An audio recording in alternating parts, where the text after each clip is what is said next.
안녕하세요, 찬선생입니다. 허리 통증 때문에 운동이랑 스트레칭 열심히 하는데도 오히려 더 아파지거나 더 불편해지시는 분들 많으시죠.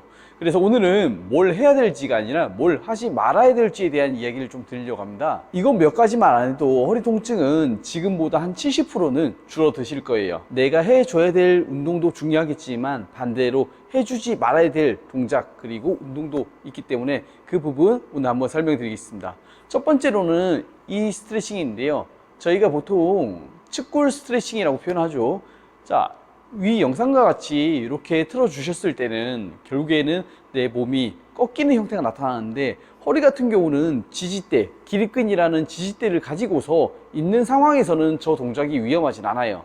하지만 지금 내가 허리가 아픈 상황이라고 한다면 사실상 그 지지대가 굉장히 약한 상태일 가능성이 매우 높습니다. 근데 그 상태에서 몸을 비틀어 버리게 되면은 지지대가 없는 상태에서 몸이 비틀리다 보니까 내 근육이 잡아주지를 못하는 상태가 될 것이고, 그로 인해서 압박이 굉장히 좀 심해질 수 있기 때문에 저 스트레칭은 금지해준다 생각하시면 좋을 것 같습니다. 자, 두 번째로는요, 제가 일전에 영상에서 여러 번 말씀드렸지만 폼롤러로 허리 뒤에 대고 굴려주시는 거, 그리고 허리 뒤에 마사지 하는 거 절대 안 된다 말씀드렸었는데, 또다시 한번 상기시켜 드리고자 이야기를 좀 드리자면, 허리 근육은 너무 강해서 아픈 게 아니라 약해서 아픈 경우가 제일 많습니다.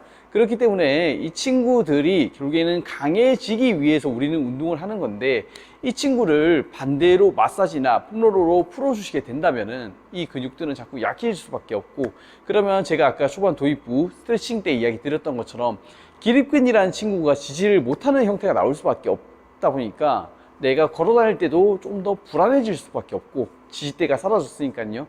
그렇게 지지대가 사라지게 되면은 단순히 내가 길을 가다가 그냥 동전 주우려고 혹은 지폐 주우려고 휴지 주우려고 상체를 숙인 동작에서 굉장히 큰 압박감을 느낄 수밖에 없고, 그때 허리 통증이 극심해지는 경우가 많다 보니까 이 동작 또한 피해 주신다 생각하시면 좋을 것 같습니다. 자, 세 번째로는 윗몸 일으키기 그리고 크런치라는 동작인데, 자, 저 또한도 사실 오프라인에서 수업을 하다 보면은 윗몸 일으키기를 많이 시키고요, 그리고 크런치도 많이 시켜요.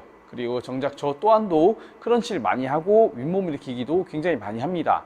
자, 그러면 제가 방금 설명드린 것과 모순이 되지 않을까라는 생각을 좀 할 수밖에 없을 것 같은데, 분명히 방금 전에는 윗몸 일으키기랑 크런치를 하지 말라고 이야기 드렸는데 뒤에서 저는 또 하고 있고 제 고객들한테도 하고 있다고 말씀을 드렸어요. 자, 그럼 여기서 어떤 차이가 있는지에 대한 설명을 좀 드리겠습니다. 일반적으로 허리가 아프신 분들한테는 일단은 피해 주시는 게 맞아요. 맞고, 자, 그럼 이 사람들, 허리 아픈 사람들이 어떻게 해야지 윗몸 일으키기랑 크런치를 해서 복부 살을 뺄 수가 있냐 라고 질문이 들어온다면, 저는 이렇게 설명을 좀 드릴 것 같아요. 우리 몸을 지지해 주는 거는 몸의 바깥쪽에 다 분포하고 있어요. 이 말즉슨 허벅지 바깥쪽에 분포하고 있다고 생각하시면 좋을 것 같은데, 제가 허벅지 바깥쪽을 먼저 이야기 드렸던 이유는 우리 몸에서 몸통을 절반 자르게 되면은 다리, 상체 이렇게 두 개로 나눌 수가 있는데, 다리는 그렇다면 우리 몸에서 뿌리가 되는 구역이고요. 이 구역이 결국에는 몸을 지지해주는 첫 번째 역할을 해준다 생각하시면 좋을 것 같은데, 이 영역들이 외측에서 힘을 굉장히 강하게 잡고 당긴다면은 몸은 과한 긴장성을 나타낼 수밖에 없습니다. 그렇기 때문에 이 외측에 대한 라인들을 열심히 폼롤러나 아니면 마사지를 통해서 풀어주시고 나서 윗몸 일으키기나 아니면 크런치를 해주시게 된다면은 허리에 대한 압박력은 점차적으로 줄어들기 시작해요. 왜?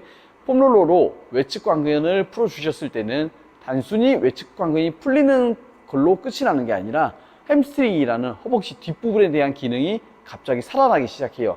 그렇게 해서 허벅지 뒷부분에서 힘을 받아주기 시작하면은 당연히 엉덩이도 힘을 쓰기 시작하고, 그러므로 인해서 기립근에서 받는 저항성은 자꾸 약해질 수밖에 없다 보니까 기립근 혼자서 쓰던 일을 엉덩이랑 그리고 허벅지 뒤 햄스트링이라는 구역이 같이 나눠서 일을 한다, 이렇게 좀 생각하시면 쉬울 것 같습니다. 해서 외측이 제법 많이 풀려 있으신 분들은 윗몸 일으키기를 하셔도 무관합니다. 하지만 외측이 딱딱하게 굳어서 내가 민자 폼롤러 위에 올라갔을 때도 소스라치게 아프다 하시는 분들께서는 무조건 피해 주셔야 될 동작이다 생각하시면 좋을 것 같습니다. 오늘 제가 말씀드린 하지 말아야 될 동작 세 가지에 대한 거 평생 하지 말라는 게 아닙니다. 단순히 지금 내가 허리가 아픈 입장이니까 하지 말라는 것이고, 두 번째로는 일단은 외측이 굳어 있는 상태에서는 하지 말라는 겁니다. 외측이 유연하게 풀리게 되면은 내 몸에 대한 밸런스가 굉장히 올곧게 되고, 두 번째로는 움직임에 대해서 보다 더 자연스러워지고 부드러워져요. 그렇지만 외측이 타이트한 상태에서는 내 몸이 경직도가 굉장히 강해집니다. 그렇게 됐을 때는 당연히 내 몸이 앞으로 쏠릴, 그러니까 굽어질 가능성이 매우 높다 보니까, 그 상태에서 또다시 한 번 더 굽혀주기 위해서 아까 윗몸 일으키기와 크런치 같은 운동을 하게 된다면 척추에서는 굉장한 큰 압박을 받을 수밖에 없겠죠. 그렇기 때문에 가급적이면은 외측을 먼저 풀어주시고, 그 다음에 윗몸 일으키기 아니면 크런치를 진행한다, 이렇게 생각하시면 좋을 것 같습니다. 2보 전진을 위해서 1보 후퇴한다는 생각으로 폼롤러로 외측 관근 풀어주는 걸 진행해 보시면 좋을 것 같고, 폼롤러 사용법에 대해서는 제가 일전에 영상을 올려드린 게 있어서 그 영상을 한번 참고해 보시면 많은 도움 되실 겁니다. 지금 이 영상을 보시고 내가 만약에 허리가 아픈 상황인데 이 위 세 가지 중에서 단 한 가지라도 하고 있다고 한다면 우선 일주일만 한번 빼보세요. 그럼 확실히 허리에 대한 통증이 70%는 줄어드는 게 느껴지실 거예요. 오늘 영상은 여기까지고요. 다음번 영상 때는 그렇다면 허리 아플 때 어떤 운동, 어떤 동작을 하면 좋은지 세 가지에 대한 것을 가지고 나타나도록 하겠습니다. 새해 복 많이 받으시고요. 올해에도 건강하게 좋은 일들로만 가득하셨으면 좋겠습니다. 감사합니다.